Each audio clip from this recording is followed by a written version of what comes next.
TSMC 시가총액도 삼성전자의 거의 1.5배 이상 되고 코리아 디스카운트 때문에 100조 받을 수 있는 회사가 30조, 미국에서 30조 이러면 중소기업이네. 삼성전자는 과연 실적을 찍어낼 수 있을까? 이런 의심이 드는데 믿어야죠. 이때까지 그래도 잘 해왔으니까 1등 된다라고 저는 생각을 하는 거죠.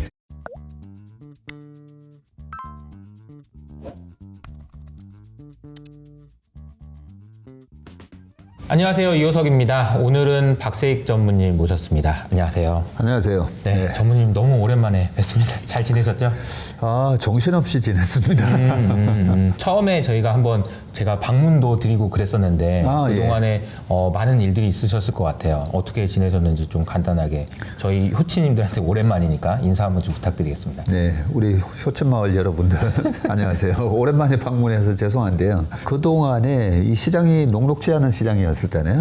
22년 5월 달에 저희가 라이센스 받아가지고 그때부터 운영을 시작을 해서 이제 23년, 24년 거의 2년 다 되는데 아시다시피 국내 시장은 왔다 갔다 네, 계속 박스피가 진행되다 보니까 국내 시장 투자하는 분들은 아마 이제 짜증이 좀 이제 극에 달하는 그런 모습일 거고요. 반면에 미국 시장은 22년도에 폭락을 하긴 했었지만 네, 미국의 뭐 대표 주자 엔비디아 같은 경우도 뭐 130불 갔다가 지금은 800불. 네, 그러고 있으니까 미국 시장 투자하시는 고객분들은 아무래도 좀 많이 해피한데 이놈의 국장, 네, 국장 탈출해야 되나 뭐 네, 이런 분위기 속에 시장이 물론 짜증스러운 건 맞습니다. 맞는데 국내 시장에 최근에 많은 좀 좋은 분위기가 있잖아요. 그 중에 하나가 밸류업. 네. 그리고 여러 가지 여건들 보면 우리나라 기업에 대한 그 전체적인 세계적으로 위상 자체가 또 좋아지고 있어요. 그 중에 하나 대표적인 게 뭐 미국에서 팔리는 코카콜라의 코카콜라라고 한글 이 들어갔다. 네, 그게 130년 코카콜라 역사에 처음 있는 일이래요. 그래요? 네. 근데 그걸 상상을 해보면, 왜 미국에서 팔리는 코카콜라에 그것도 한글로 코카콜라라고 써놨을까? 그게 우리가 어렸을 때 네. 일본 제품, 메이드 인 재팬이면 약간 환상이 있었잖아요. 네, 그런 느낌을 미국 소비자들한테 주는구나 라고 생각을 했는데 코카콜라는 아무래도 그냥 대중들이 마시는 음료라고 생각할 수가 있고 우리는 뭐니 해도 좀 고부가 가치 영역에서 잘 사는 부자들이 한국 문화에 대한 그런 부분을 높이 평가해야 되는 거 아니냐라고 할 수 있는데 얼마 전에는 보니까 또 구찌 네, 명품 브랜드 뭐 구찌백 하나 들고 다니는 게 또 하나의 로망이잖아요. 샤넬, 구찌, 뭐 에르메스 이렇게 있겠지만 루이비통까지. 근데 구찌에서 나온 티셔츠에 또 한글로 정자로 구찌라고 적어놨더라고요.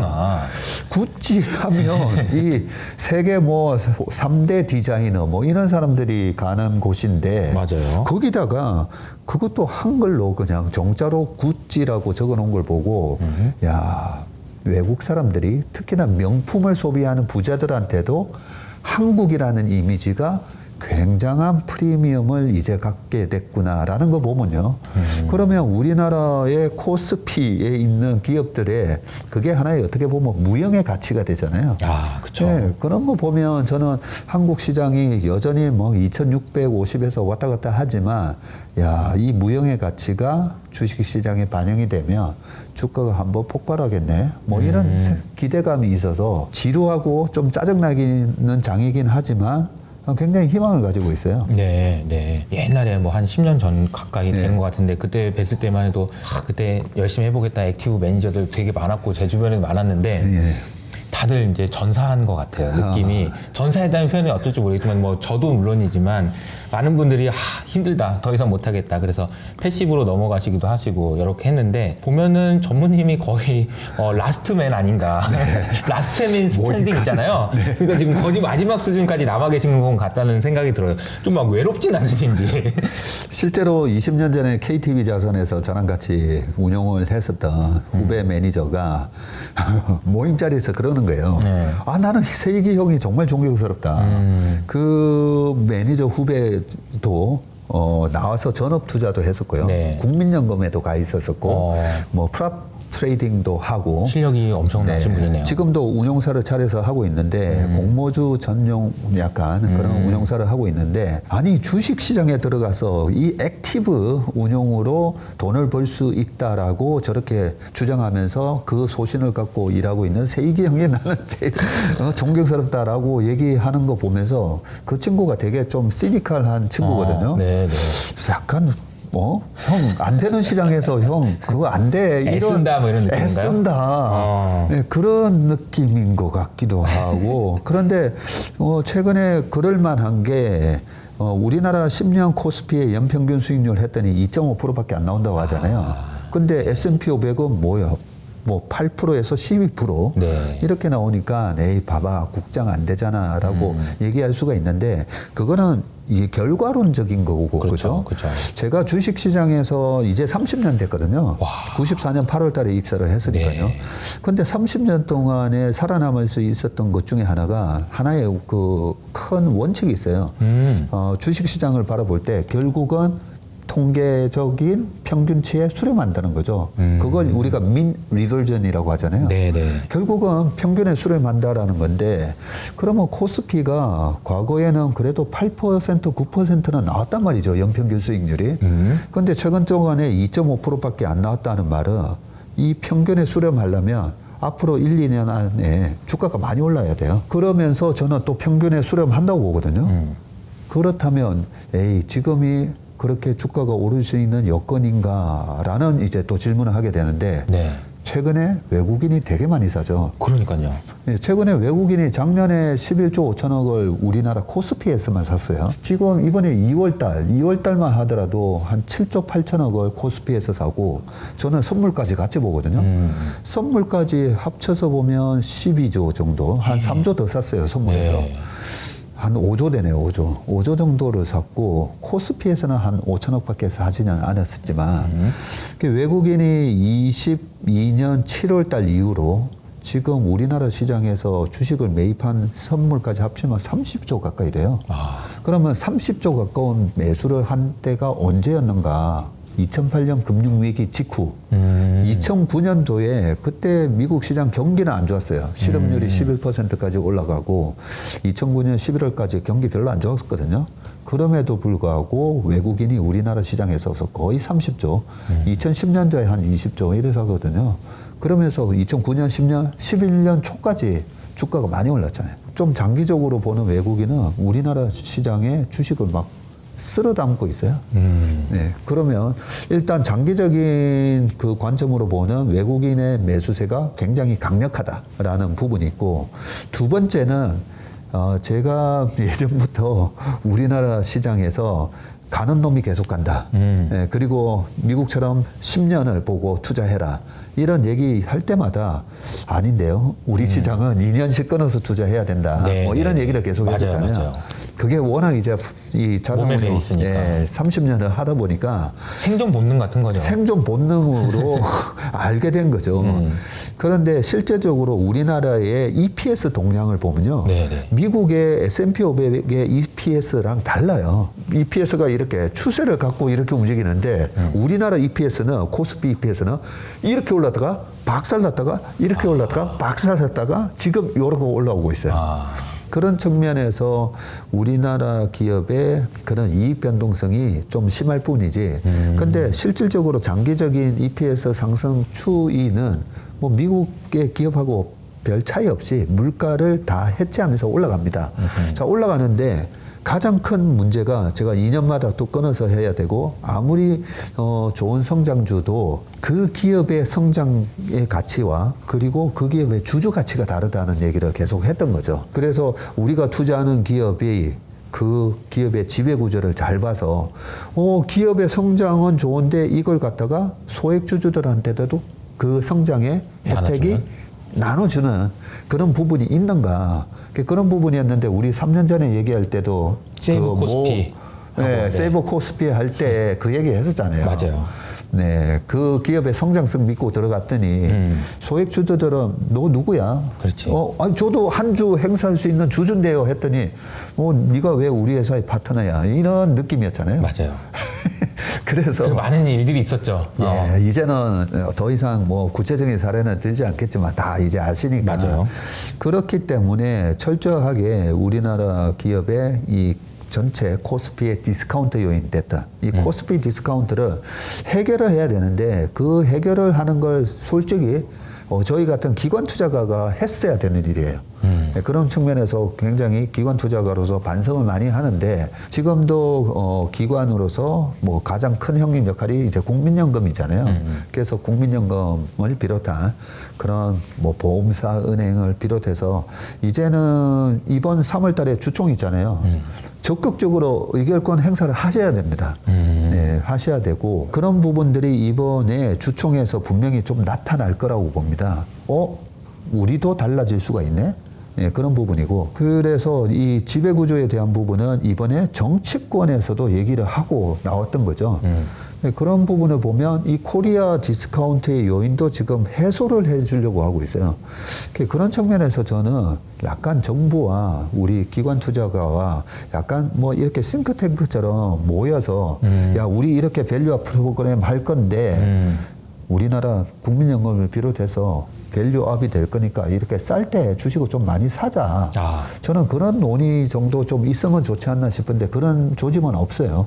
근데 중국만 하더라도 주식 박살 내놓고 지금 중국에 그 한국의 투자공사 같은 거기서 중국의 주요 기업들을 사는 ETF를 막 마구마구 매수하고 있어요. 일본도 일본 중앙은행에서 네. 일본 기업들 매수를 많이 했었거든요. 네. 그런 측면에서 보면 조금 더 적극적으로 우리의 기관 투자가들이 지금 주가가 쌀 때 밸류업 프로그램에 2차, 3차 이제 뭐 5월 달에 또 2차 세미나 한다고 하고 네. 7월 전까지는 상법 개정도 손을 보겠다라고 하고 있잖아요. 이런 것들이 보면 우리나라 주식을 정말 업그레이드 시킬 수 있는 이벤트인지 또 다운그레이드 시킬 수 있는 이벤트인지 보면 이것도 업그레이드 시키는 이벤트예요. 자, 거기에다가 세 번째, 결국은 뭐니 해도 산책하는 주인과 강아지의 개념으로 기업 실적이 제대로 나와야 되지. 실적 안 나오면 다 말짱 도루묵이에요. 근데 실적은 지금 우리나라의 경기 사이클로 보면 이제 바닥을 찍고 턴어라운드 하고 있잖아요. 턴어라운드는 어디서 확인하는데? 수출에서 확인할 수가 있죠. 지금 수출이 턴어라운드 하고 있잖아요. 그런 측면으로 봤을 때는 이 세 가지 모멘텀을 다 보면 한국 시장 외국인이 저렇게 많이 매수를 하는 이유는 올해 시장이 나쁘지 않겠구나. 내년 상반기까지 저는 3,000에서 다시 3,300을 가는 그런 흐름이다라고 생각을 하고 있습니다. 3,000포인트 이상도 생각해 볼 수 있다라는 전망을 내주신 거고 정리를 해보면은 외국인 수급이 야 이거 뭐 30년 경험상 괜찮다 이런 느낌. 두 번째는 주주 권리와 관련된 건데 밸류 프로그램에 대해서 기업들이 이제 저희 투자자 입장에서는 워낙 처음에 이제 기대감이 커져다 보니까 나온 결과물 보면 이게 뭐야 실망을 했지만 사실 뭐 말씀하신 대로 2, 3년 전에 비하면 정말 개과천선한 어마어마한 변화잖아요. 맞습니다. 그리고 이게 또 시작이라고 볼 수 있는 거고 계속된다라고 보면은 계속 돼야 되고요. 그리고 그렇다고 보면은 이것도 플러스 요인이 될 수 있다. 그리고 이제 실적도 턴어라운드 시작된다. 이러면은 주가가 좀 긍정적으로 볼 수 있는 요인들은 충분히 설명해 주신 것 같은데 그럼에도 불구하고 좀 이거는 좀 걱정이긴 하다. 솔직히 이런 것도 좀 있을까요? 물론 있는데요. 이번에 밸류업 프로그램이 제대로 이제 작동을 하려면요. 실질적으로 정부에서 일단은 그 당근을 줄 거냐, 페널티를 줄 거냐. 그쵸. 근데 이번에 실망했던 이유가 뭔가 강제적인 페널티가 없었다라고 하잖아요. 맞아요. 근데 우리가 옛날에 모티베이션 이론 이런 거 배웠었잖아요. 맞아요. 그죠? 그거 보면 당근이 더 효과적이냐, 채찍이 더 효과적이냐. 당근이 더 효과적이에요. 그렇죠? 그거는 한 가지 예를 보면 알 수가 있는데 옛날에 우리가 일본하고 축구를 하든 아니면 야구를 하든 그렇게 전력성으로는 분명히 딸리는데도 우리가 이겼을 때 하는 얘기가 뭐냐면 쟤네들은 군대 면제. 군대 면제라는 엄청난 당근이죠. 엄청난 당근이잖아요. 그런 식의 얘기를 중국의 축구 팬들도 얘기하죠. 아유, 쟤네들은 우승하면 군대를 안 군대 가니까 면제간다. 엄청난 혜택이죠. 예. 그러면 이번에 아시안컵을 보면 네. 아시안컵에서 그 역대 국대의 멤버 중에서는 최고의 멤버였었잖아요. 김민재, 손흥민, 이강인, 뭐 황희찬 뭐 등등 해가지고. 근데 아니 아시아에서 저 정도면 우승해야 되는 거 아니야? 일본도 안 올라왔는데. 예, 거기서 우리가 실망을 했었는데 한번 생각해 보자고요. 클럽 팀으로 들어가서 거기서 어마어마한 연봉을 받고 있는데 여기서 공 차다가 다치면 어떡해. 근데 이미 군대 면제받은 선수들이잖아요. 그쵸. 그렇다고 손흥민 선수나 뭐 열심히 안 뛴 건 아니에요. 안 뛴 건 아니죠. 사명감으로 정말 열심히 뛰었습니다.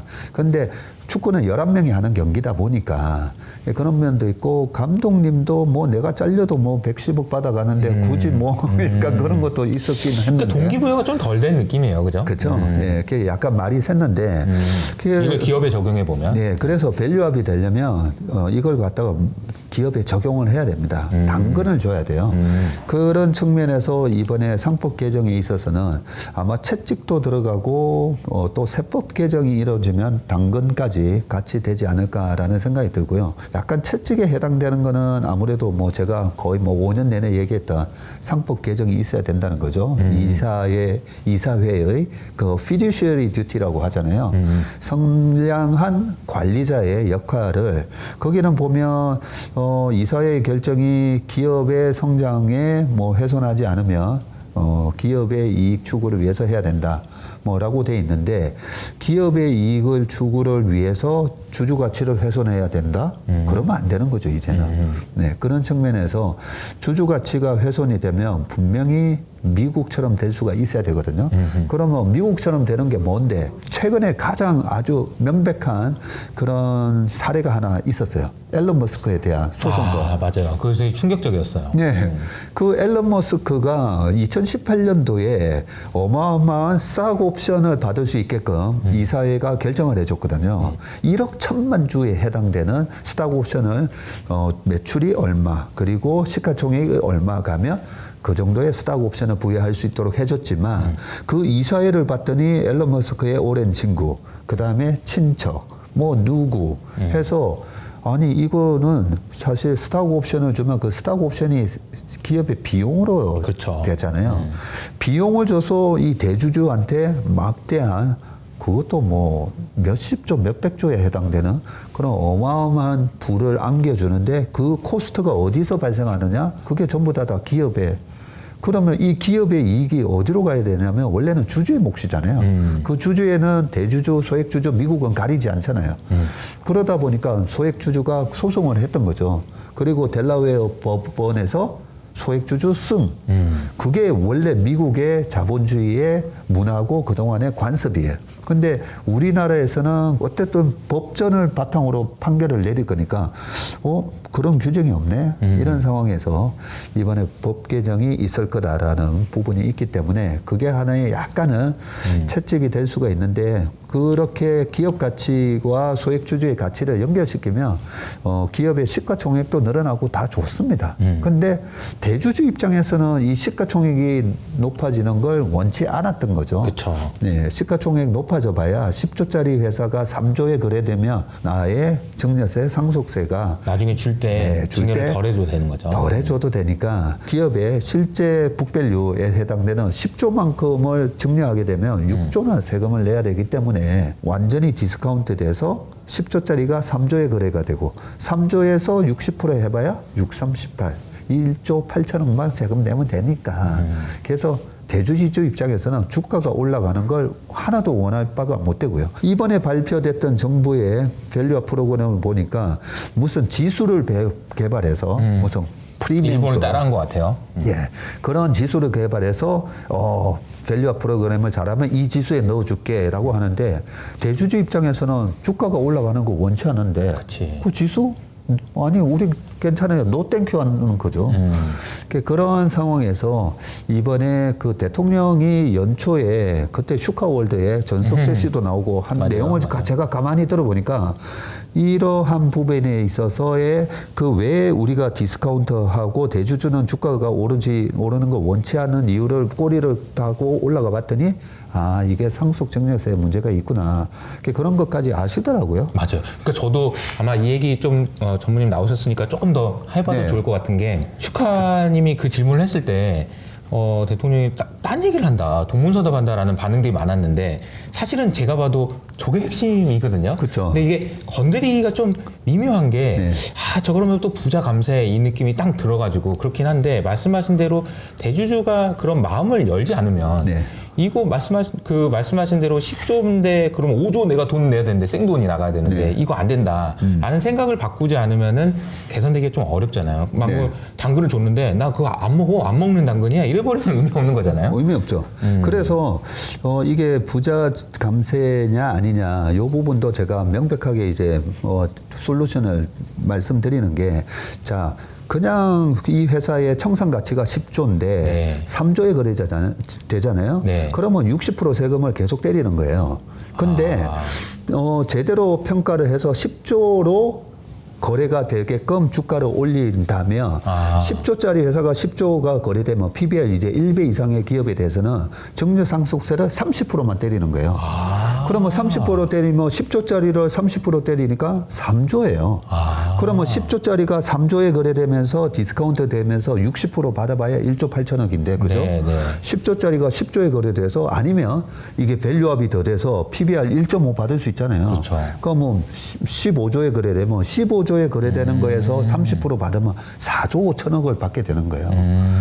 그런 식으로 조금만 제도를 바꾸면 그러니까 더하기 빼기만 해도 나오는 거긴 하네요. 네, 그러면 이게 부자 감세도 안 되고요. 세수도 늘어나고 우리 지금 1,500만이에요, 이제. 네. 예, 국내 주식 투자자가 1,500만인데 이 1,500만 뿐만 아니라 국민연금 그다음에 우리가 보험 들어간 거 변액보험에서 주식 산 거 다 보면 기관 투자가의 그 많은 자금들이 다 어떻게 보면 우리 개인 자금들이에요. 맞아요. 개인 투자가의 자금이 간접 투자되어 있는 거예요. 그러면 이 간접 투자에 되어 있는 이 주식의 가치가 지금 코스피가 2,600인데 4,200 갔다 이러면 그냥 기업 이익의 증가 없이도 수익률이 그만큼 늘어나는 거예요. 우리나라의 그 국민들의 부가 늘어나는 거예요. 부가. 예, 부가 늘어나는 그 부가 늘어난다는 게 얼마나 중요한 건지 저는 여실하게 느끼는 게 이번에 저희 찾아보니까 미국 사람들이 가지고 있는 웰스죠. 그러니까 네. 총 자산이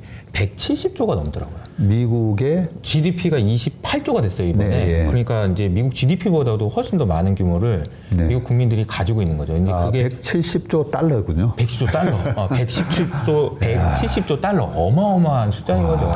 그러니까 이제 베이비 부모들도 그렇고 은퇴할 만하더라고요. 그분들은. 은퇴할 만하죠. 네, 그죠? 그러니까 지금 맞네. 집값도 그렇고 또 너무너무 그 부자들인데 사실 그거 알고 보면은 결국은 주식이 많이 올랐고 네. 그 주식을 국민들이 들고 있었기 때문인 거잖아요. 근데 이제 그러니까요. 우리나라도 그 점을 좀 잘 봐면 좋겠다라는 생각이 좀 들어요. 그래서 이러한 게 상속세나 증여세 문제가 좀 더 우리가 구체적으로 들어가 보면 이게 모두가 everybody win 하는 전략이에요. 예. 기업가도 그 정도 30%?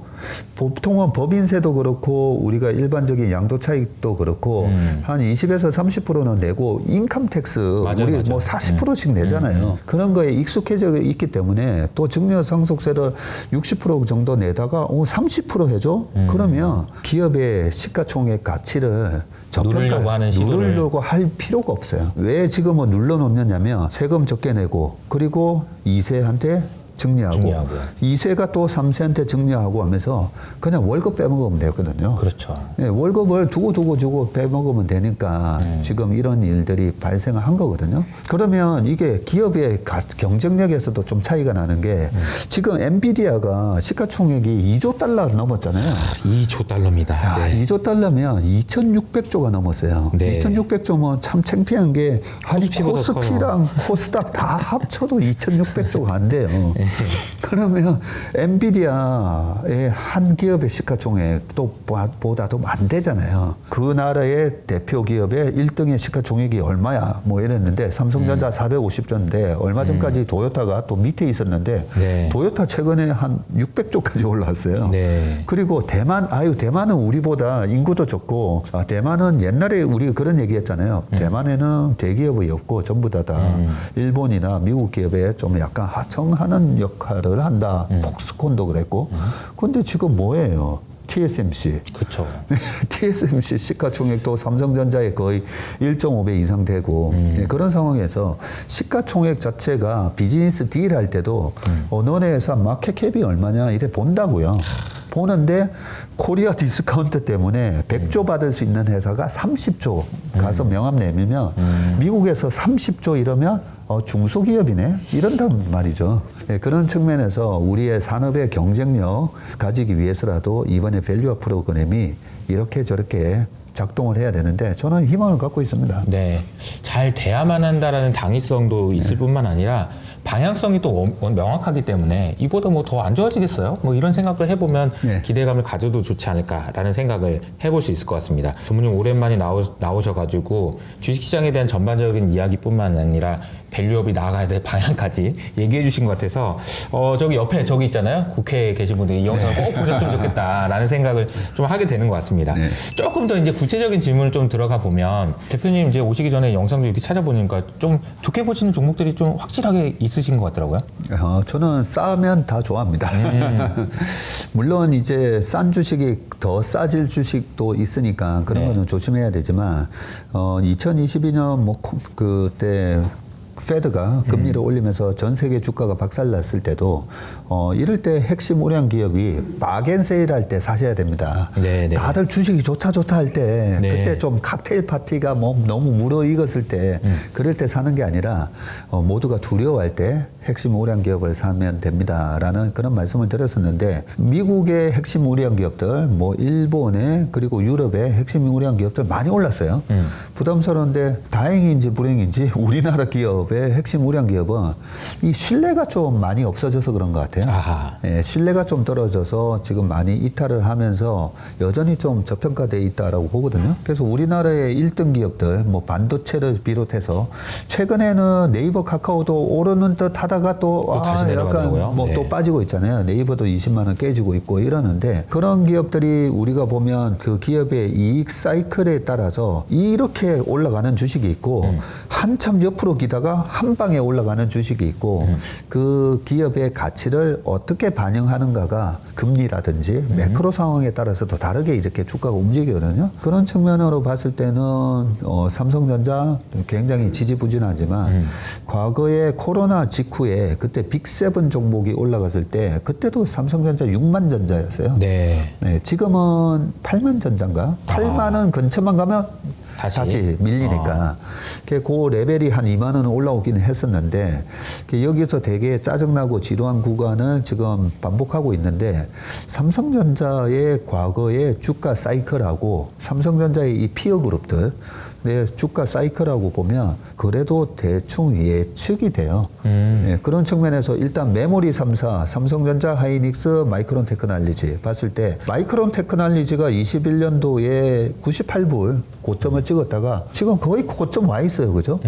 그리고 하이닉스는 그때 당시에 16만 500원이었는데 이번에 고점 돌파했어요. 맞아요. 그리고 삼성전자는 96,800원이었는데 너는 왜 지금 75,000원에 있니? 왜 주가가 차별화됐을까?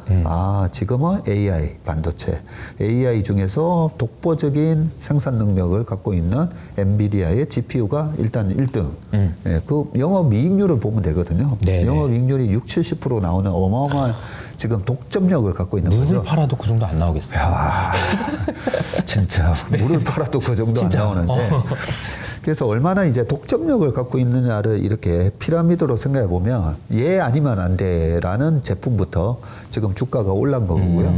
그 다음에 GPU를 팔기 위해서는 고성능 메모리가 필요한데 하이닉스의 HBM3가 또 거의 독점적인 공급을 하다 보니까 하이닉스가 가장 먼저 전고점을 또 메모리 3사 중에 올랐고, 야, HBM3 다음 단계 HBM3E 우리가 3월부터 이제 양산해라고 마이크론이 발표를 딱 해버리니까, 그쵸. 거기도 마이크론이 8만 전자 80불짜리 회사였는데 90불 뚫어버리잖아요. 그랬던 것처럼, 그러면 이제 삼성전자가 HBM3E에 하이닉스랑 마이크론은 8단인데 우리는 12단으로 할 거야 라면서 얘기는 했어요. 개발하고 있다고. 근데 중요한 거는 양산을 하고 판매를 해야 되는데 너네 그 수율 안 나오는 거 아니야? 이런 의심을 하고 있는 거죠. 그런 차원에서 삼성전자가 아직까지는 이 AI 모멘텀에 있어서 소외돼 있는 거죠. 실적을 좀 더 쉽게 얘기하면 숫자를 못 내주고 있는 거죠. 엄청난 AI, 챗GPT가 2022년 11월 달에 나오면서 지금 AI 모멘텀이 막 무르익고 있는데, 내러티브는 완성이 됐는데 넘버가 지금 안 나오는데 넘버 나오는 회사부터 올라가는 거거든요. 예, 그런 차원에서 그러면 우리가 삼성전자는 과연 넘버를, 실적을 찍어낼 수 있냐? 찍어낼 수 있을까? 이런 의심이 드는데 믿어야죠. 뭐 믿어야 된다. 네, 삼성전자는 이때까지 그래도 잘 해왔으니까. SK 하이닉스랑 삼성전자의 주가를 보면 주가도 차이가 나지만 밸류에이션도 차이가 나버려요, 이제는. 네. 그러니까 하이닉스가 밸류에이션 자체가 올라가 버렸고 네. 삼성전자는 못했는데, 그 이유가 말씀하신 대로 AI 반도체로 넘어가는 구간에서 삼성전자의 대응이 많이 아쉽다라는 평가가 있었던 거고, 이 엔비디아하고의 독점 계약을 하이닉스한테 뺏겼다는 사실도 그렇고 여러 가지로 문제가 있지만, 그럼에도 불구하고 해낼 것이다. 약간은 양치기 같은 느낌이 드는 게, 작년부터 될 거야 했는데 안 돼서 조금 그러니까요. 실망이 많아요. 그런 측면에서 이런 의심이 드는 거죠. 저 학생 초등학교 때부터 중학교 때까지 늘 전교 1등이었는데 고1까지 전교 1등 하다가 고2부터 성적이 지금 뭐야 3등? 그쵸. 근데 못 올라가는 거예요. 못 올라가니까 요즘 혹시 뭐 여자친구 사귀나? 아니면 게임에 빠졌나? 네. 그러면서 실제로 공부 잘하던 학생이 뭐 어느 선에서 이렇게 탈선하는 경우도 있잖아요. 해보셨어요? 아니요, 아닙니다. 네. 아니, 근데 이게 잠깐 여담이긴 하지만 삼성전자 내부에서도 여러 가지 이제 이런 상황에 대해서 비판의 목소리도 있고 자성의 목소리도 있을 거 아니에요. 네. 이제 그 중에서 이제 한 얘기가 얼마 전에 저도 이제 뭐 내부에 계신 분한테 들은 얘기긴 하지만, 최근에 삼성전자 내에서 부서에서 권위가 조금 올라간 부서가 하나 있다고 하더라고요. 어디냐 그랬더니 홍보부라고.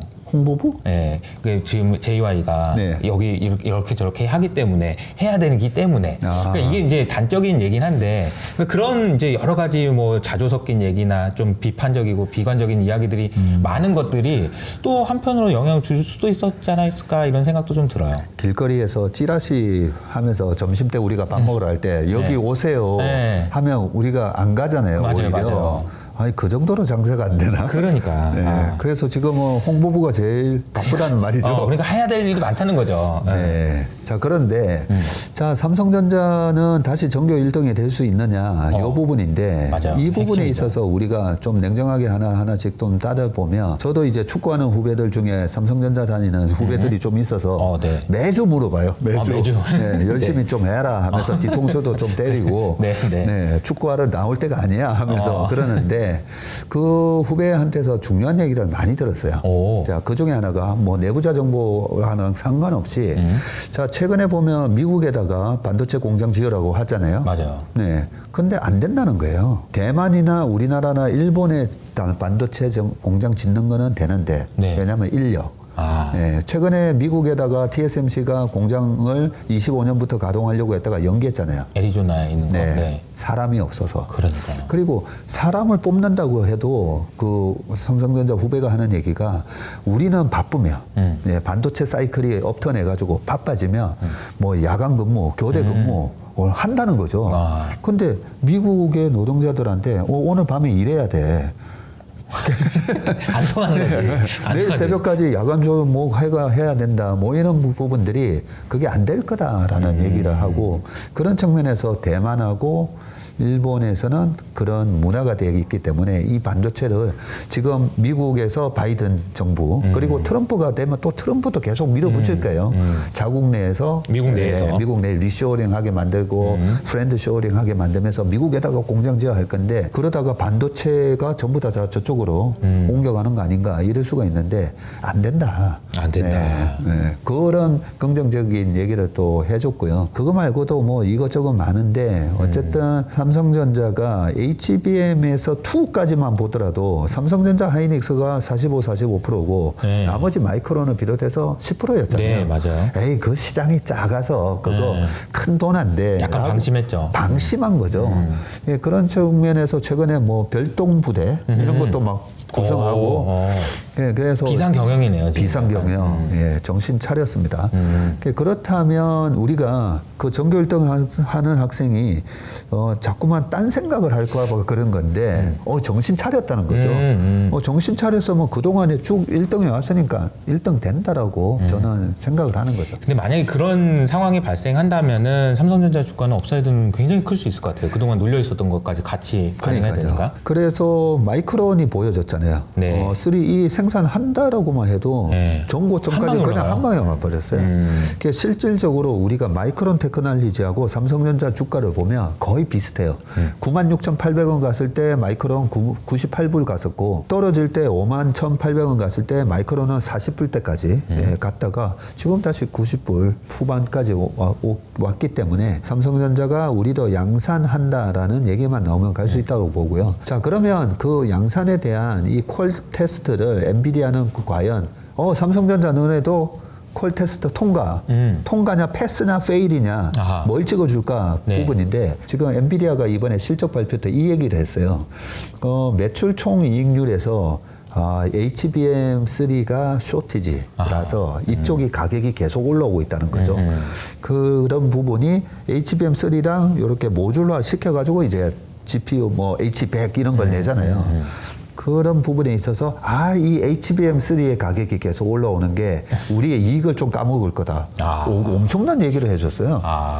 그런 측면에서는 엔비디아 입장에서는 무조건 하이닉스 외에 이거 밴드를 다 변환시켜야죠. 바게닝 파워라고 하죠. 협상력. 이게 2명이 있어야 너 싼 거 갖고 와봐라 할 때 이제 좀 싸게 사와야 이익이 좋아질 텐데 한 명만 있으면 안 된다는 거예요. 그래서 하이닉스 입장에서는 지금은 삼성전자 마이크론이 있어도 우리만큼 양산 못할걸요. 셀러스 파워가 있었던 거죠.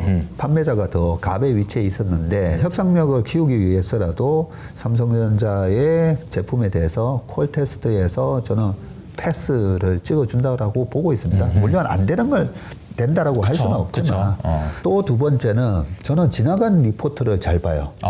96,800원 갔을 때는 사람들은 왜 이 가격에 삼성전자를 샀을까? 그때 이제 12만 원 리포트가 나왔잖아요. 맞아요. 그러면 이제 12만 원 리포트를 다시 쭉 보면 삼성전자의 메모리뿐만 아니라 파운드리 지금 TSMC가 독보적인 1등을 하고 있는 이 파운드리도 삼성전자가 점유율을 한 20%까지 아니면 장기적으로는 한 30까지 끌어올릴 수 있다.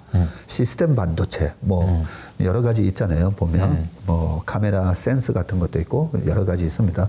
그리고 뭐 하만 카돈 인수한 거에서도 이익이 얼마 나오고 뭐 디스플레이 뭐 등등 돼 있는데 자 그러면 삼성전자는 이제 순수 반도체가 아니다 보니까 이 주가 상승률이 느릴 수밖에 없는데 반도체 일반 레거시 공정에서도 지금 수익이 안 나오다 보니까요.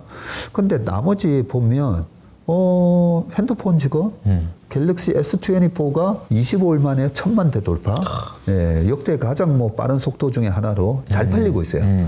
핸드폰이 잘 팔리면 나머지가 또 다 잘 되잖아요. 잘 되거든요. 그리고 핸드폰이 그동안에 중국에서 핸드폰이 너무 안 팔렸거든요. 그 1년에 핸드폰이 많이 팔릴 때는 중국에서만 5억 대 이상 팔렸거든요. 근데 재작년 2억 7천만 대, 뭐 2억 6천만 대 이랬어요. 근데 작년에 화웨이에서 나온 메이트 7인가부터 시작해가지고 지금 중국의 핸드폰이 되게 잘 팔려요.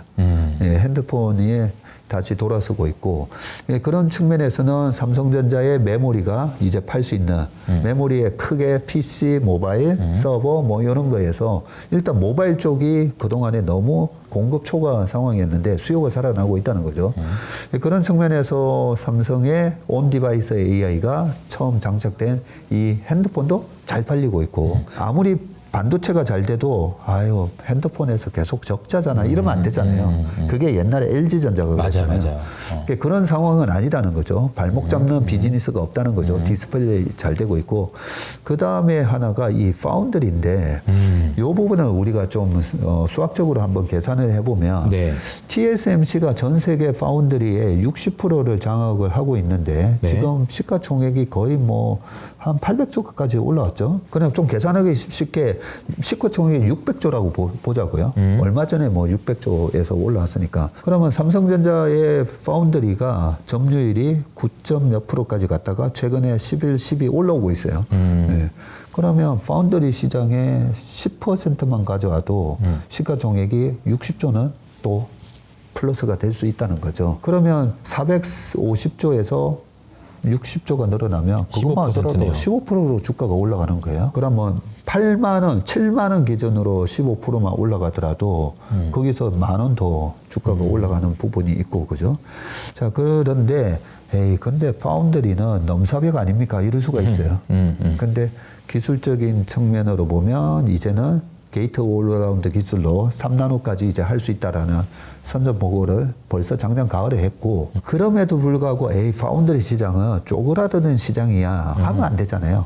파이가 커지는 시장이어야 되는데 그쵸. 파이도 커지고 점유율도 늘어나면 금상첨화인 거죠. 맞아요. 근데 지금 이 파이가 엄청나게 커지고 있죠. 아하. 이 파이가 커지는데 TSMC에서 그걸 다 처리를 못해서 지금 그 물량들이 넘어오고 있잖아요. 자, 그런 부분도 있고, 그리고 정책과 맞서지 말라는 말이 있잖아요. 정부 정책과 맞서지 말라. 네, 중국의 사드 보복하니까 중국 소비주들 박살났듯이, 그러면 미국 정책은 지금 뭐냐? TSMC에 대한 의존도를 줄여라. 예. 워런 버핏이 TSMC 주식을 샀다가 이번에 작년에 그 워런 버핏 주총 가지 않으셨습니까? 네, 맞아요. 주총 갔을 때 그 질문 나왔다면서요? 맞아요. 네, TSMC 주식 왜 파셨습니까? 보통 사면 10년 들고 가지 않습니까? 그럼 뭐 한 3개월 만에 줄였나요? 한 6개월 만에 줄였나? 바로 줄였잖아요. 그죠? 네, 바로 줄였었거든요. 그랬더니 워런 버핏이 대답하기를 I don't like the location이라고 했다 그러더라고요. 위치가 마음에 안 들어. TSMC 좋은 회사인데 TSMC의 공장이 있는 그 위치가 좀 마음에 안 든다. 왜? 지정학적 리스크. 아하. 근데 대만은 시진핑이 지금 미국이 중국을 견제하고 있는데 중국에서는 대만 그거 곧 우리가 다 흡수 합병할 거야 이러고 있으니까 그러다가 만약에 전쟁이라도 나면 뭐 엔비디아 GPU부터 애플 칩까지 뭐 웬만한 거는 다 TSMC에서 다 만들어 주는데 야 TSMC 공장이 중국에 넘어가거나 오히려 중국에 의해서 파괴가 되면 어떡하지? 예, 이런 부분이 있다는 거죠. 대만이 문제가 돼서 TSMC가 문제가 된다. 애플도 만만치 않을 것 같긴 한데. 그렇죠. 50% 들고 계신데. 아무튼 그런 게 깨름직해서 네. 들고 있는 거, 에이, 그런 게 안 나겠지만, 네. 혹시 모르니까, 에이, 이런 거잖아요. 그런 측면에서 지금 TSMC에 대한 의존도를 줄이는 게 줄여야 된다. 미국의 정부의 정책이에요. 아하. 네, 그런 차원에서 그러면 이 파운드리의 2등이 누구지 봤더니 삼성이고 3등이 글로벌 파운드리부터 해서 근데 얼마 전에 또 기사가 났어요. 2주 전에 인텔이 1.4나노 한다라고 돼 있어요. 우와 뭐야 인텔이 해? 근데 28년부터 한다라고 돼 있어요. 아니 28년이면 뭐야 지금 하는 거나 왜 좀 지금 잘하지. 얘기하지? 그러니까 28년이면? 지금 하는 거나 좀 잘하지. 예, 그래서 어떻게 보면 그렇죠. 인텔 같은 경우에는 옛날에 공부 잘했던 학생인데 요즘 계속 성적이 안 나와요. 이미 안 좋아요. 네, 거의 뭐 3년 내내 고등학교 1, 2, 3년 내내 해도 안 나와요. 안 나오는데 이 인텔이 얘기하는 거죠. 28년, 5년 뒤에 내가 다시 전교 1등 할 거예요. 라고 얘기하는데 믿음이 안 가는 거죠. 그리고 그 삼성전자 후배한테 제가 또 물어봤어요.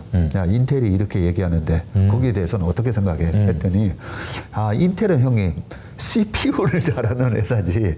그러니까 이미 세대가 바뀌었어요. 아니, 그 학생은 수학은 확실하게 잘해요. 그렇지. 지금 영어를 잘해야 돼. 과학을 수학을 잘하거나. 확실하게 잘하는데 뭐 요즘 뭐 이 초등학생들 코딩 배우는 게 유행이었다면서요. 그렇죠. 아 근데 형님 그 코딩은 못해요. 이런 거죠. 그렇다면 시장도 커지고 정부의 정책은 미국 정부의 정책은 어쨌든 이 파운드리에 대한 독점적인 TSMC의 그런 시장 점유율을 좀 분산시키려고 하는 움직임에서 가장 큰 수혜를 받는 거는 어디냐? 삼성전자라는 거죠. 예, 그런 측면에서 삼성전자의 주가가 여러 가지 정황을 봤을 때 주가는 그동안에 지지부진한 흐름을 보였지만 외국인이 왜 저렇게 마구마구 쓸어 담는지를 알 것 같다는 거죠. 삼성전자의 주가에 대한 이야기를 좀 했는데 외국인 이야기 해주셨으니까 네. 사실 제가 봤을 때 외국인 수급 중에 가장 인상적인 회사는 현대차인데 현대차 지금 외국인 수급을 보면요. 이런 적이 없어요. 네. 지분율 자체가 그냥 갑자기 한 달 만에 막 몇 %가 올라가고 이런 건 엄청 처음 올랐죠. 봤거든요. 현대차에 대해서도 좀 얘기해 주시면 이게 밸류업이랑도 관련이 있고 네. ES가 어떤 식으로 이제 투자할 것이냐 이 부분도 좀 관심이 많을 것 같은 연결돼 있는 것 같은데 전무님 뭐 현대차에 대해서도 이왕 어차피 탑 2니까 네. 탑 3 중요한 회사니까요. 얘기해야죠. 네. 예, 외국인 지분율이 37.5%. 이게 한 2% 오른 걸 거야 아마 네. 올해만 해도. 근데 계속 사고 있어요, 보면. 지금도 사요. 자, 현대차에 보면 외국인은 왜 살까? 라는 부분인데 현대차만 오르는 게 아니라 도요타. 예, 항상 우리가 국내 기업을 분석할 때 무조건 그 피어 그룹의 1등 회사를 분석해야 되거든요. 그러니까 우리가 한창 2차 전지를 매매할 때는 테슬라를 보면서 그쵸. 했던 거잖아요. 맞아요. 그리고 이번에 반도체 모멘텀에서는 뭐예요? 1등 뭐예요? 엔비디아잖아요. 우리가 보는 국내 시장에 있어서의 기업을 투자하실 때는 전 세계 1등의 지금 동태는 어떤가라고 봐야 되는데 테슬라가 한때 잘 나갈 때 지금 주가가 반토막이 나 있어요. 맞아요. 나 있는데 그러면 한때 잘 나갈 때는 뭐야? 도요타, 현대, 기아, BMW, 폭스바겐 시총 다 합쳐도 테슬라 시총만 못할 때가 있었던 거죠. 그런 거 보면 에이 앞으로 전부 다 야 전기차로 다 깔려. 앨런 머스크도 그 얘기를 했었죠. 한 3년 전에 2030년 되면 우리가 한 2천만 대 팔 거야. 라고 얘기를 했었는데 그 부분에 있어서는 제가 그때 2천만 대? 전 세계 8천만 대 팔리는데 2천만 대면 시장 점유율이 25%인데 시장 점유율 25% 20% 넘어가는 자동차 회사 없잖아요. 그런 측면에서 도요타가 작년에 1123만 대 팔았거든요. 그리고 폭스바겐이 920만 대, 현대 기아차 그룹이 720만 대. 이게 3등인데 이 테슬라가 전기차만 하는 테슬라가 어떻게 2천만 대를 팔지? 비현실적인 그런 전망에 대해서 투자자들이 너무 와 그래 하면서 영업이익률도 높았으니까 곱하기 해가지고 곱하기 해가지고 영업이익률 재작년만 하더라도 16.8% 나왔어요. 자동차 팔아서. 자동차 회사 중에 16% 나오는 회사 없었거든요. 테슬라는 자동차를 팔면 팔수록 영업이익률이 애플처럼 되겠구나. 네, 그런 게 이제 반영이 됐었는데 그러면 최근에 테슬라 반토막 나고 오히려 도요타의 시가총액이 지금 거의 600조 됐어요. 얼마 전에 제가 250조로 봤었는데 650조가 돼 있는 거예요. 그 정도로 도요타의 시가총액이 올라가고 있는데 그러면 도요타는 주가가 왜 올라갔을까? 작년 봤더니 전기차가 판매가 둔화되고 있고 하이브리드가 잘 팔리네. 하이브리드가 전년 대비해서 막 35%씩 성장을 하다 보니까 소비자들의 선택은 전기차가 아니라 하이브리드구나라고 생각을 하는 거죠. 그러면 하이브리드 1등이 누구지? 뭐니 해도 도요타가 1등이죠. 도요타의 프리우스에 대한 과거에 재미난 일화가 하나 있어요. 일본의 저 위에 홋카이도 지방에 도요타의 그 프리우스라고 있잖아요. 하이브리드의 대표적인 차량.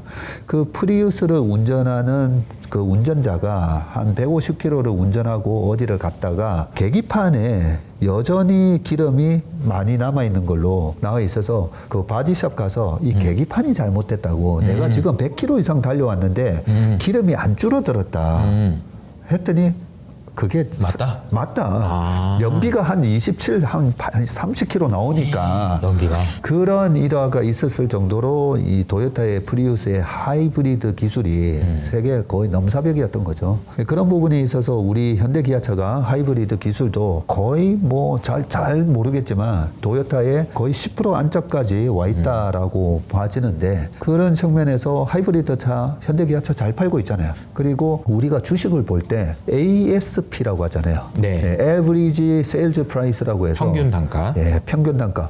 이 회사가 매출이 200조가 나왔어요. 근데 이 200조를 나누기 Q로 해서 그래서 니네가 파는 그 제품의 평균 판매 단가가 얼만데 이게 굉장히 중요하거든요. 라면이 됐든 아니면 핸드폰이 됐든 자동차가 됐든 평균 판매 단가가 올라가는 기업을 사야 돼요. 주식 투자 왜 하는 거예요? 물가 해치하기 위해서 하잖아요. 우리가 현금을 예금을 하고 있으면 돈이 녹아드니까 그래서 물가를 해치를 하기 위해서 부동산을 사거나 주식 투자를 하는 건데 내가 투자하는 회사가 만들어내는 제품이 물가를 상승을 비트하지 못하면 사면 안 되는 거예요. 그런 측면에서 애플의 아이폰이 60만 원대 나왔다가 2007년 6월 달에 그러고 나서 90만 원, 150만 원 계속 비싸지잖아요. 네, 그런 측면이고. 자, 그러면 현대차의 ASP는 올라가고 있는가? 현대차가 이제 80년대 초에는 엑셀부터, 그때 엑셀 맞죠? 엑셀. 네. 엑셀 뭐 티코 같이 생긴 소나타 뭐 차였는데 그러다가 한동안은 소나타가 우리나라 베스트셀러카였거든요. 근데 2000한 얼마 3년, 5년 지나가면서부터는 그랜저가 베스트셀러카였어요. 그런데 거기서 2011년 이후로 현대차의 주가가 이제 박살이 나는데 우리나라의 소득 수준이 올라가면서 그랜저까지는 좋았어요. 근데 그 다음 차를 살려고 딱 보니까 그 다음 차는 BMW 520이 났네. BMW 520 차기 전에는 렉서스에 뭐 있었어요. 그래서 그 강남을 가보면 2005년, 6년을 지나가 보면 강남에 렉서스가 쫙 깔려 있는 거예요. 그랜저 다음 차가 뭐가 없었던 거죠. 그러다가 그 다음에는 BMW 넘어가고 BMW냐 벤츠나 뭐 그러고 있는 상황이었는데 2015년인가 16년도에 제네시스 브랜드가 나와요. 제네시스 브랜드를 딱 보면서 도요타가 옛날에 80년도만 하더라도 그냥 경박단소 고장 잘 안 나고 연비 좋은 차였거든요. 그러다가 1990년도에 렉서스 브랜드가 나오고 렉서스 브랜드가 제대로 안착을 하면서 도요타 하면 이제는 약간 프리미엄급 제품을 만드는 그런 회사로 이미지가 업그레이드 됩니다. 그런 차원에서 우리 타이거 우즈가 큰 역할을 해주셨죠. 네, 타이거 우즈가 사고가 한번 났었죠. 큰 사고가 났는데 그 차가 폐차가 됐는데 아주 가벼운 찰과사 정도 입었다. 그 대단한 사건이었던 것 같아요. 대단한 사건이었습니다. 그러면서 내가 타고 있었던 차가 제네시스 GB80인가 뭐 그랬었죠. 그러면서 어떻게 보면 현대차 제네시스 브랜드에 대한 엄청난 프리미엄을 안겨줬어요. 저는 우리나라 서울 시내에 돌아다니는 차를 보면서 거기에 대한 판단을 합니다. 내가 좋아하는 취향으로 판단하면 안 되잖아요. 그렇죠. 강남에 요즘은 가보면 저 차 포르쉐인가 보면 또 제네시스예요. 제네시스 GB70. 디자인 괜찮아요. 네. 보면 그 포르쉐처럼 되게 이쁘게 나왔는데 GB80도 그렇고 강남의 소비자들이 제네시스라는 브랜드를 선택을 했다는 거죠. 그것뿐만 아니라 전 세계적으로 네, 유럽에서 뭐 판매되는 전기차의 2등이 뭐 현대 기아차였고 이런 여러 가지 부분들 보면서 현대의 ASP가 많이 올라왔어요. 올라가고 있다. 네, 27,000 이러다가 뭐 45,000 이렇게 올라갔고 거기다가 마켓쉐어가 3등으로 올라왔으니까 그런 효과 때문에 현대차가 지금 올라온 거고요.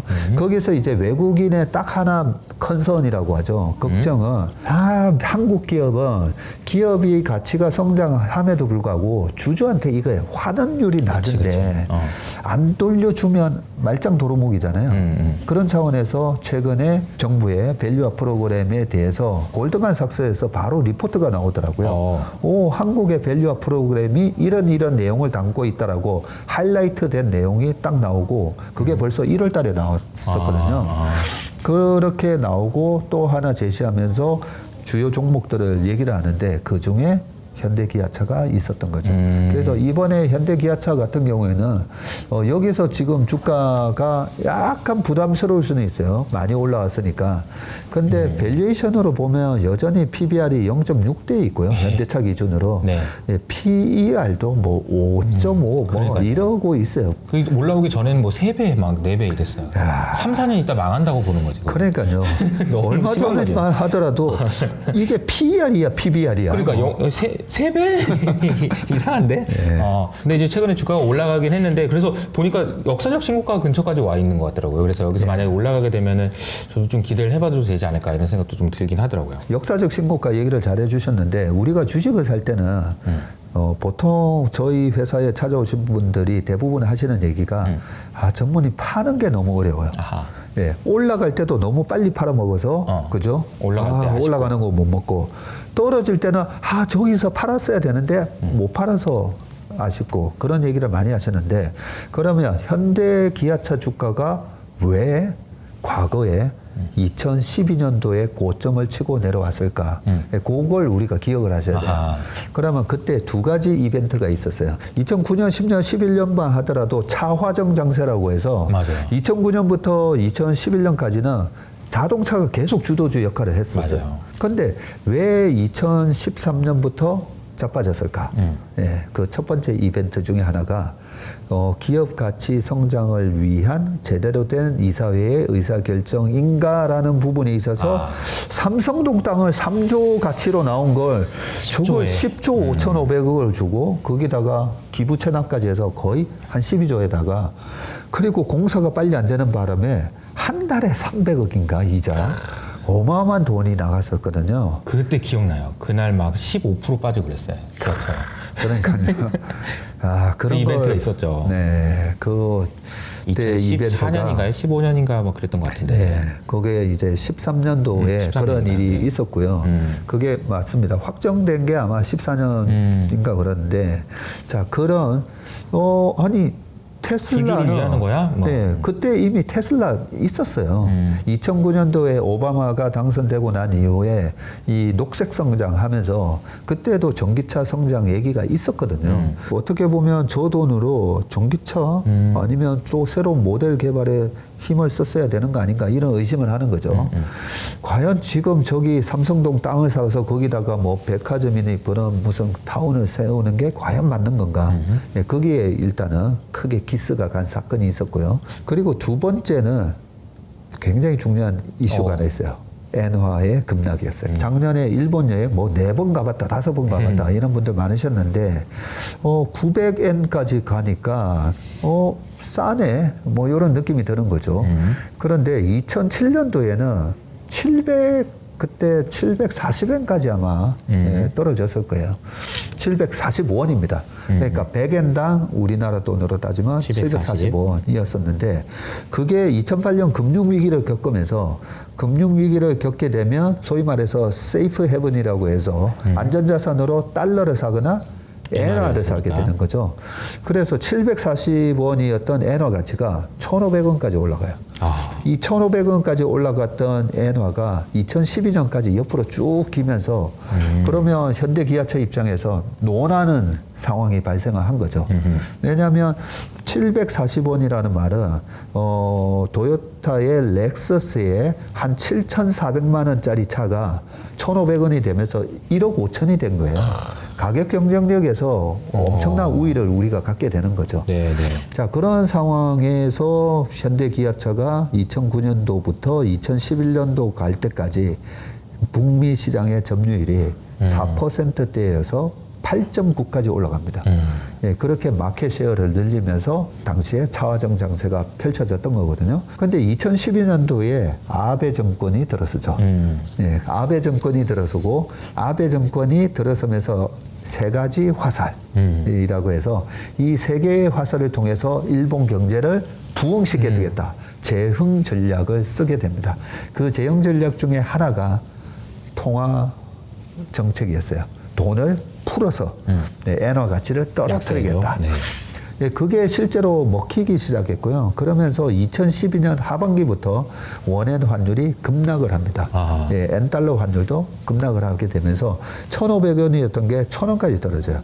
그러면 그동안에 논하는 장사를 할 수 있는 환경이 매크로 환경이 만들어졌는데 다시 일본 차 가격이 1억 5천만 원이 다시 1억이 되고 9천만 원이 되고 이런 식의 모습이 되면서 현대 기아차 주가가 급락하기 시작하고요. 그러면서 코로나 때 바닥을 치게 되는데 28만 원 갔던 주가가 6만 원대까지 가면서 영업이익률을 보면 영업이익률이 계속 떨어져요. 그런데 왜 영업이익률이 왜 떨어지냐라고 보면 토요타랑 일본 차하고의 가격 경쟁력이 좋을 때는 굳이 인센티브를 많이 안 줘도 돼요. 할인 안 해줘도 되는 할인 안 해줘도 되는 거죠. 최근에 전기차 상황하고 되게 비슷한 거죠. 네. 원엔 환율에 따라서 엔화 가치가 싸지면서 가격 경쟁력이 안 되니까 그러면 미국의 딜러들한테 인센티브를 많이 줘야 돼요. 예, 2,000불, 2,500불 그게 전부 다 영업이익 비용으로 나오는 비용으로 예, 계산이 되면서 영업이익률이 떨어지게 되는 거죠. 그러면서 한때 영업이익률이 2%까지 떨어지잖아요. 그랬던 현대기아차의 영업이익률이 최근에 작년에 기아차가 11%, 현대차가 9%까지 올라오면서 주가가 좋아졌던 거거든요. 자, 여기서 이제 다시 결론을 말씀드리면 우리가 주식을 살 때 내가 이런 이유가 발생하면 나는 주식 팔고 도망 나와야지. 그걸 알고 있어야 되는데 그걸 모르니까 전문이 파는 게 너무 힘들어요. 맞아요. 라는 겁니다. 자, 그러면 현대기아차를 팔아야 되는 거는 이번에 1월 달에 현대기아차 주가가 또 확 밀렸었잖아요. 네, 그리고 작년 7월 이후로 작년 하반기에 현대기아차 주가 또 안 좋았었거든요. 11월, 12월에 올라오기 전까지 안 좋았는데 그 이유가 원엔 환율이 1,000원이 깨지고 950원이 가고 900 초반이 가더니 850까지 갔었어요. 그렇게 900원을 깨면서 현대기아차 주가도 작년 가을에 확 밀리게 됩니다. 그런데 최근에 원엔 환율이 다시 900을 돌파하는 듯 하더니 지금 엔달러 환율도 150엔 다시 와 있어요. 그죠? 맞아요. 그 엔저 현상이 계속 지속되다 보니까 지금 원엔 환율도 한 880원 정도까지 떨어졌는데 만약에 850원을 깨고 내려가잖아요. 밑으로 깨고 내려가면 일단 현대기아차 주식은 절반은 파셔야 돼요. 네, 팔고 관망을 해야 됩니다. 네. 제가 그 부분이 있고 두 번째는 아까 삼성동 땅 매입처럼 주주 가치에 반하는 뭔가가 일어나면 무조건 팔고 나와야 됩니다. 그게 현대기아차뿐만 아니라 우리나라 주식을 하든 미국 주식을 하든 주주 가치를 훼손을 하는 그런 경영진이 있으면 일단은 팔고 나의 관심 종목에서 제외를 시켜야 됩니다. 최근에 정의선 회장님이 되시고 나서는 오히려 글로벌 스탠다드에 맞는 기업이 되는 것 같아요. 맞아요. 느낌이. 조금씩 바뀌는 부분이 느껴져요. 예, 그래서 저는 2013년 같은 일은 이제 벌어지지 않는다라고 보고 있고요. 그런 지배구조에 대한 문제는 조금 우리가 안심을 해도 되지 않을까. 그리고 정부에서 지금 밸류업 프로그램을 밀어붙이고 있는데 괜히 밑보일 필요는 없잖아요. 그렇죠. 예, 그게 우리나라 대기업이 그동안에 정치권에 하도 시달려 와서 그 눈치껏 하는 거는 잘 하시다고 보거든요. 네. 예, 그런 측면에서 주주 가치를 훼손하는 일은 없지 않을까라는 생각을 합니다. 알겠습니다. 전무님 오랜만에 나오셔가지고 엄청나게 많은 인사이트를 쏟아내고 가셔가지고 저희 구독자분들에게 정말 투자하시는데 정말 큰 도움이 되지 않을까라는 생각이 듭니다. 저희가 또 오랜만에 오셨으니까 다음에 또 조만간 또 한번 보시는 걸로 하고요. 여기서 인사드리도록 하겠습니다. 감사합니다.